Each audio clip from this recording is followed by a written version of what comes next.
रायपुर नाम के शहर में तेजस अपनी पत्नी नीरू के साथ रहता था। पति पत्नी दोनों ही नौकरी करते थे। एक दिन तेजस गांव अपनी माँ के पास फोन करता है। हेलो, प्रणाम माँ। जीते रहो। माँ, तुम दादी बनने वाली हो हैं? अरे वाह, ठीक है बेटा, मैं कल ही आती हूँ। जब माँ जी शहर पहुंची तो बेटी बहू ने बहुत अच्छे से स्वागत किया। लीजिए माँ जी, चाय। अरे गर्मा गर्म पकोड़े ले आओ माँ के लिए। नीरू रसोई में गई और 2 मिनट में ही पकोड़े ले आई। जी ये लीजिए। बहू जादू से बनाए हैं क्या? अभी तो रसोई में गई थी। यम्मी। माँ जी, शीला रसोई में पकोड़े तल रही है, मैं बस लेकर आई। हे भगवान, मेरा धर्म भ्रष्ट कर दिया तूने। अब तो गंगा जल से शुद्धिकरण करना होगा। दूसरे दिन, माँ जी मैंने नाश्ता बना दिया है, ऑफिस जा रही हूँ। पर अभी तो घर का सारा काम पड़ा है। शीला आती ही होगी, झाड़ू पोछा बर्तन कपड़े वो सब कर लेगी। हमारे जमाने में घर का सारा काम हम ही करते थे। जी माँ जी, आप बहुत होशियार हैं, मैं घर ऑफिस दोनों नहीं संभाल पाती। तो जरूरत क्या है घर से बाहर जाकर चाकरी करने की? वैसे भी घर का काम खुद करने से घर में बरकत आती है, समझी? पर माँ जी। पर वर कुछ नहीं, इस महीने की पगार मिले फिर ऑफिस बंद। हाँ।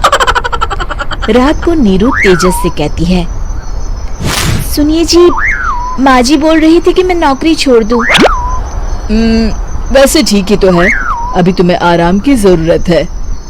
फिर भी आराम कहाँ, शीला को छुड़ाने के लिए बोल रही थी।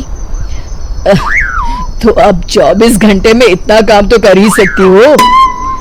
पर जॉब पसंद है मुझे, घर पर मन नहीं लगेगा। अगले दिन जब दोनों ऑफिस के लिए निकल रहे थे, मेरी तो कोई कीमत ही नहीं है इस घर में। माँ जी आजकल महंगाई बहुत है, रहन सहन भी बदल गया है, दोनों नौकरी करते हैं तभी ठीक रहता है। अच्छा, तू कहना क्या चाहती है? मेरा बेटा तुझे बिठा के खिला नहीं सकता? तू ही इस घर का खर्च चला रही है, हैं? नहीं माँ जी, मेरा वो मतलब नहीं था। मतलब खूब समझती हूँ, ये बाल धूप में सफेद नहीं किए मैंने। हाँ। अब तो ये रोज का काम हो गया था। तेजस भी रोज की झिकझिक से परेशान हो गया था। एक दिन उसने कहा, नीरू, वैसे भी तुम्हें मैटरनिटी लीव मिलने वाली है, तो अभी से ही छुट्टी ले लो। पर क्या, मेरी सैलरी अच्छी खासी है। आखिर नीरू ने रिजाइन कर दिया। जब बच्चा हुआ तो घर में सब बहुत खुश हुए। कुछ दिनों बाद तेजस फाइल देख रहा था। क्या हुआ तेजस, कुछ परेशान लग रहे हो? हाँ, वो हमारी जितनी सेविंग्स थी वो तो हॉस्पिटल में और छठी के फंक्शन में खत्म हो गई है नीरू।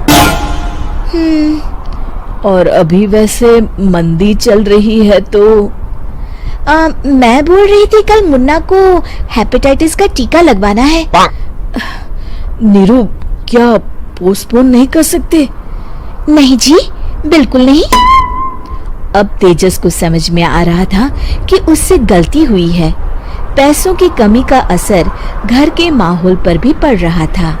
अगले दिन, बेटा मेरा चश्मा और ये दवाइयाँ ले आना, पर्चा देते हुए माँ जी ने कहा।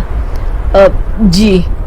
तेजस, मुन्ना के लिए दूध का डिब्बा और डायपर भी ले आना, और ये किराने के सामान की लिस्ट है, इसे भी लाना है। तेजस गुस्से में लिस्ट मरोड़कर फेंकता है और चिल्लाता है, पैसे क्या पेड़ पर उगते हैं? ये ले आना, वो ले आना। अरे पर ये जरूरत का सामान ही है। वो गुस्से में बिना कुछ कहे ऑफिस चला गया। अरे लंच तो ले जाइए। नीरू दौड़कर डिब्बा पकड़ाती है।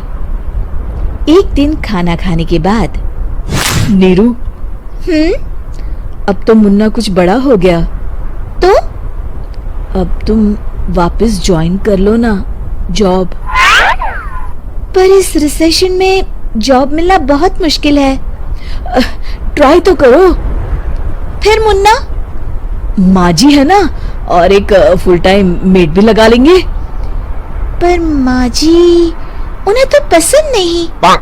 तभी माँ जी वहां आ जाती है और प्यार से नीरू के सर पर हाथ फेरते हुए बोलती है, अब मेरी समझ में आ गया बहू, पहले के और अब के समय में अंतर है। तुम काम शुरू करो, मुन्ना की जिम्मेदारी मेरी।